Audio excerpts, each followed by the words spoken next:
Hello everybody, this is thejonnymar, and welcome back to my playthrough of Kirby's Adventure. As you can see, we are starting off with the 6th level, and as always, I am joined by my very good friend Nakusoo. What's up everyone? We are going to be going into Orange Ocean today, and as you can see, it's going to be a underwater section. And you know what that means? I am going to rage because I hate water levels. Water levels are my least favorite, well, actually they're my second least favorite type of stage in any type of platformer game. Where would you rank them for yourself, Paul? Probably second. I think I hate ice stages worse. And I do as well. Ice stages are by far the worst type of levels in platforming levels. And I learned very quickly in this little mini-boss fight that I wanted nothing to do with him, so I am getting the heck out of there. But basically, I don't think there's a ton of ice. There might be a little bit in this world, in this Kirby game, but yeah. That is like the worst combination when a game brings ice and water to the table. And so some of it gets you away. You can use the on kind of off land, above the water, that sort of stuff. But some of these levels are really going to be using that water mechanic. And you were mentioning kind of when we were prepping for this that you kind of like the water kind of physics and things like that for Kirby. So I figured I'd let you kind of have a chance to talk a little bit about that. Oh yeah, so in Kirby, when you go underwater, it's kind of cool because, as you mentioned, Kirby gets the type of goggles. Or does he get it in this game? Or is that later on? Yeah, I think it might be in the later games. Oh yeah, well in the later games like Return to Dreamland and the later 2D Kirby games, I always like that you can kind of attack in the water with your mouth, I guess. He just blows water out. And I also think that the water physics isn't too bad in Kirby games for the most part. Yeah, they're definitely better than some games. I think my least favorite water physics, and obviously I haven't played all of the platforming series ever. I've played mostly just the most famous ones. But my least favorite water physics are Sonic. And that is basically just because of the nerve-wrackingness of the Sonic kind of water levels and the fact that you are not able to have unlimited air underwater. So you know, of course, you've played Sonic games, the nice little countdown that happens and just that heart-wrenching music that'll kick in when you're getting close to actually suffocating in a Sonic game. I honestly think that is where my hydrophobia comes from. Playing Sonic 2 when I was younger, going in the chemical plant underwater, trying to get up, then it's counting down and your heart races, then you barely get to it, and sometimes you make it and sometimes you don't. Oh yeah, I'm going to be playing Sonic 2 at some point, probably in the very near future, because that is one of the games that most consistently my viewers seem to want to see me play for whatever reason. And yeah, I am not looking forward to the chemical plant, because I have bad memories of that as well for the same reasons that you just talked about. Now, I got really lucky, because when I played Sonic 1, there were a couple of moments where I was very close to dying, like split second away from Sonic drowning, and I just at the last kind of split second was able to get... Yeah, I knew that was coming. Basically get some air and just avoid death. And I was amazed at that time that that happened. Now, personally, I really like the Mario, and when I say Mario, I don't mean the 3D Mario games like Mario 64 and stuff like that, because it does limit you in terms of your breath, I think, if I remember correctly, in those games. I believe Mario 64 and Super Mario Sunshine did that as well with the health. Okay, and it's kind of based on your life a little bit. But in the 2D Mario games, you have unlimited air. And they incorporate that kind of really classic Mario theme, usually with the 2D water levels. So other than Mario 3 in the water world, which is just has some ridiculous levels with those massive fish enemies that'll jump up and try to grab you. In general, I kind of like the Mario levels as well that are water-based. Mainly because you get fireballs. Shooting fireballs underwater. Yeah, and you don't have to think about it too much. Now, I don't know about this little part of this level. You notice all these flowers. Now, are you aware of any type of secrets associated with that? Because they look really suspicious. I think they're just there for background purposes. So it's just aesthetic, huh? Yeah. It seems like something that would be relevant to like a secret of some kind. Like kind of have to memorize what type of flowers are up and down. Yeah, I don't know. I think if we really wanted to, we could come up with some pretty awesome conspiracy theories of kind of what would equal what and stuff like that, but I could probably again look it up, but I'm just too lazy, and so I don't do that ahead of time. That's unfortunate. But we're going to be finishing up here with the second world, and let's see if I can make it. Yes. And I literally, when I was playing this, I just noticed that that was Kirby and a UFO. That was dropping off the extra stuff there during the little mini game. Alright, so now we're going into a ship, it looks like. Now is this one going to be underwater? I'm not sure, I don't remember, but we do have Waddle Dees, unfortunately. Waddle Dees and cannons. Oh yes, and I know, you're just anticipating, and right there, I didn't think in the moment that Waddle Dee would be able to walk down that stupid little rope, and so it almost nailed me right in the face. But I was able to react at the last minute and actually get it. Oh, Waddle Dees. Waddle Dees. I was talking to Jave the other day, and Jave threatened me that he was going to change his avatar to a Waddle Dee with a Met hat on, just to bug me. And he said he actually went into Photoshop and tried to do it, and he said he just wasn't able to pull it off. And so my hope is that he doesn't hook up with Anne and actually have her do that, because I think Anne could pull that off. And that would really be annoying if he switched to an avatar like that. We know he's going to do it now. I know he's going to do it. He's just the kind of person to do something like that. But I really want this hammer. Now you may have noticed back a little bit in the level there was actually an ice part that had like a stake. And I think if you redo the level, obviously with the hammer, but I lost it of course. Let's see if I can get it back. Sweet! You could use that, but I think there was actually a rock enemy as well in there. Now, we mentioned last time that you and Novell are currently playing through Return to Dreamland.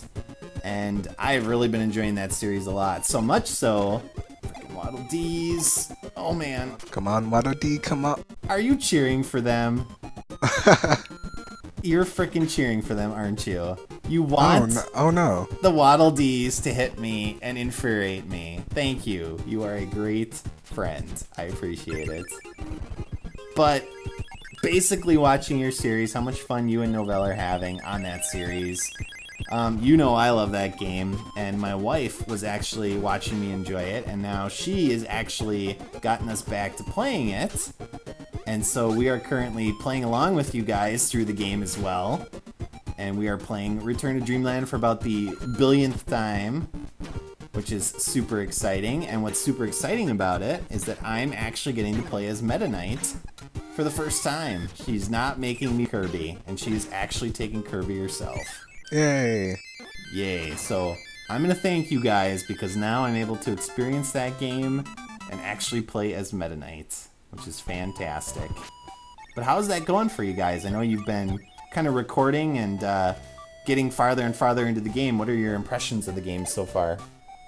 Oh, so far it's a very extremely fun game. Maybe even one of my favorite Kirby games now.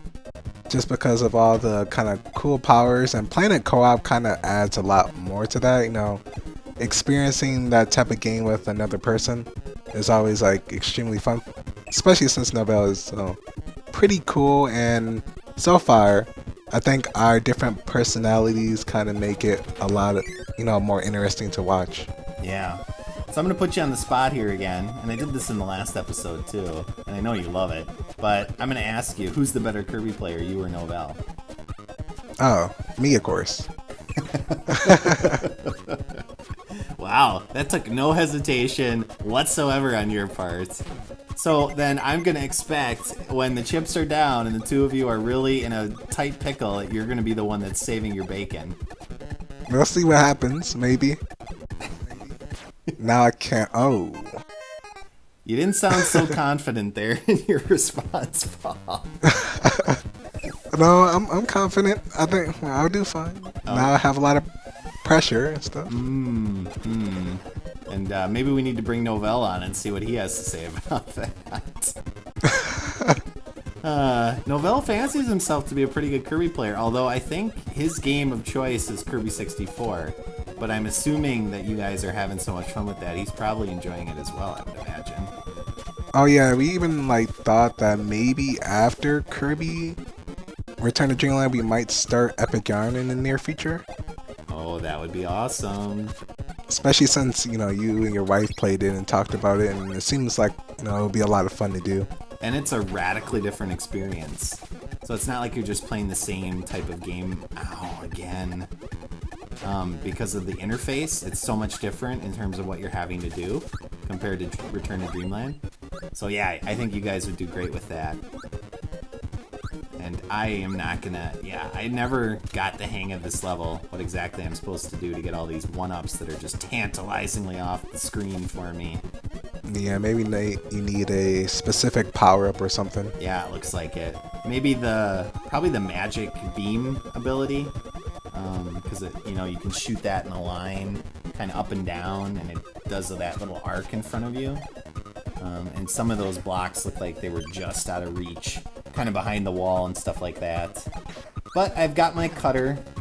I had my cutter. I've got my cutter back. And there's a Gordo. Okay, so we're almost through this, I think. Oh man. Oh wow. Oh, Waddle Dee. Or Waddle Do. Did you just say Waddle Dee? Did you just no. mess up, Paul? Did you confuse a Waddle Do and a Waddle Dee? Maybe. We have this on tape. The whole world is gonna know that you confused the two. I could just go back in there, right?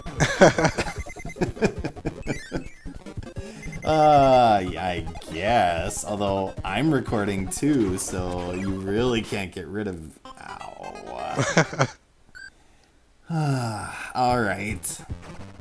This is fun, in that it's not fun. But yeah, this is a little coconut bomb gauntlet, and they do it right before the exit, cause they're. Oh man. Did you forget to press A? They don't even give you anything. It just says press A. How sad that was. Oh, wow. All right.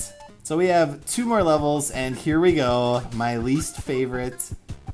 Look at Kirby struggling there on top of the surface. And that is something that never occurs to me.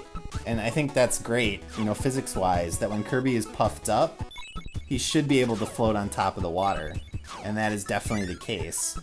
But because you can't suck stuff up underwater, that's not something that comes into play unless you're already puffed up when you go into the water. You know what I'm saying? Oh yeah, that makes sense. Oh, and I want that laser. Ugh. Ah. And then I froze him. I'm just giving you fan service here, Paul. I'm giving you your favorite power, and I'm using it a ton. Oh. Oh, that was close. It seems to be working well. And then I didn't go for the stupid max mushroom. Oh no, don't lose it, Johnny. I lost it. Sorry. Well, at least we can see that Kirby does not have any goggles on now. Nope, he doesn't. And he's... What? That's kind of weird. Look at that little bubble going up. I've never noticed that before. That's the first time I've ever noticed that little bubble when swimming around with Kirby. What is with the Super Doos? I'm gonna call them Super Doos. Because what they do is some of the Waddle Dees, look at that, are super fast. And here we have a cannon. I think I don't know if I get this one. I might not actually. Oh, here it comes. Almost. Yeah. Because I think... You're just waiting. Frickin' Waddle Doo.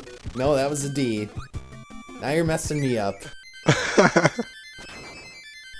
This entire thing is just going out of control. It's like an airplane that's spiraling downward towards the ground.